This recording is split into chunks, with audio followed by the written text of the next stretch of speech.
Good morning, everybody. Today's video is brought to you by a redneck with an iPhone. Or hillbilly. I'm more of a hillbilly. Anyway, what we want to talk about today, guys. So y'all ain't got nothing. Okay, well, a subject that comes up all the time to get asked me on TikTok and stuff is, I have X sub, what amp should I get? Okay, it's a really broad spectrum because it's really hard to answer unless they tell me what kind of sub. If they just say I have a 10 or I have a 12, I get lost because obviously, you know, I'm just going to use Scar as an example. If you have a Scar SDR 15 versus a VXF, I mean, there's a huge difference in power handling. So it's going to come up like way different on amp recommendation. But we're just going to go off of rated power. That's what I like to do, is I like to go off rated power.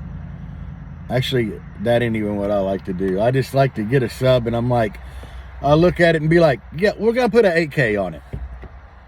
Personally, that's what I like to do. But you don't do that. Well, some of you can do that, but most of y'all don't do that. So let's just say that you go out and you buy a sub, and that sub is rated 1200 max. Or not, we're going to do 1200 RMS. So your first instinct's going to be to go out and buy a 1200 watt amp, right? But no, because if it's rated for 1200 RMS, theoretically it should be rated for around 2000 max. So if you buy the 1200 watt amp, after impedance rise, and if you roll back through my videos and look at like what impedance rise is and how it works and everything, you'll understand that even though you got a 1200 watt amp, if it really does 1200 watts at 1 ohm and you wired it at 1, you're going to get around 600 to 800 watts out of it because of impedance rise, or as some people like to call it, box rise. So your best bet off the top would be to get a 2400 watt amp. But now remember, it's rated 1200 RMS, which means it'll handle more. Any good sub will handle a lot more. So go ahead and look at that 3K, you know? Go ahead and put a 3K on it. If it says 1200, put a 3K on it. Because if it does 2000 max and you put a 3K on it, out of that 3K, you're going to see 1500 to 2000 turned all the way up, you know, when you're turned up really good. So you're going to be like right there where the sub will be happy at. That's how I do it. That's how most people should do it, because you do have impedance rise.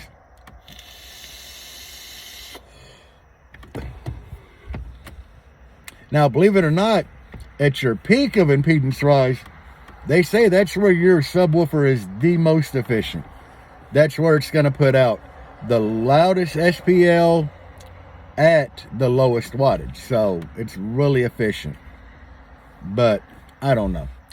I mean, I've seen tests done where it seems to hold true, because, you know, the same car, a lot of times it'll have a higher burp score per wattage at that happy median. I mean, they'll put way more power to it to get it a little louder, but it'll take a lot more power to get it louder over that point.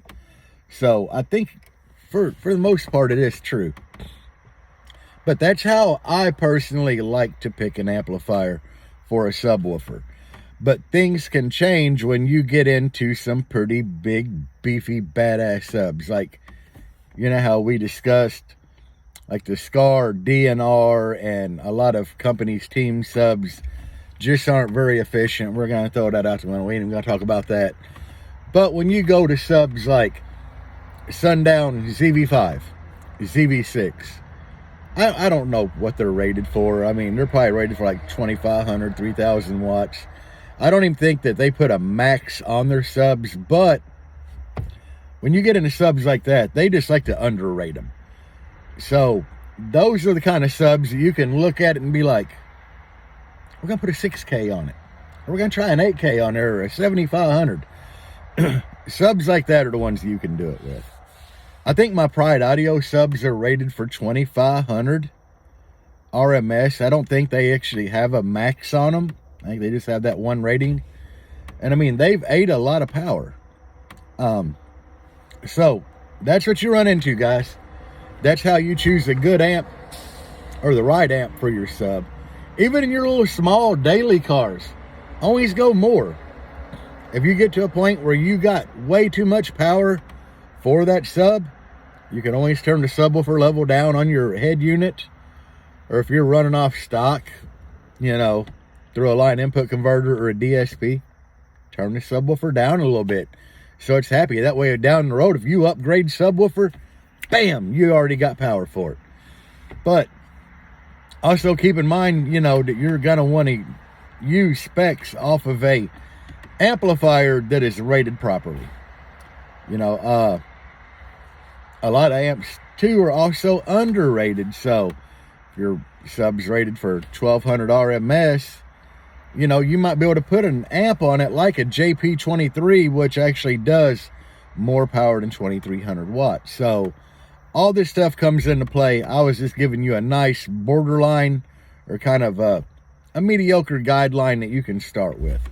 Hope this helps somebody. Oh boy, look at it. I get that 15 back there. That thing be bumping, boy.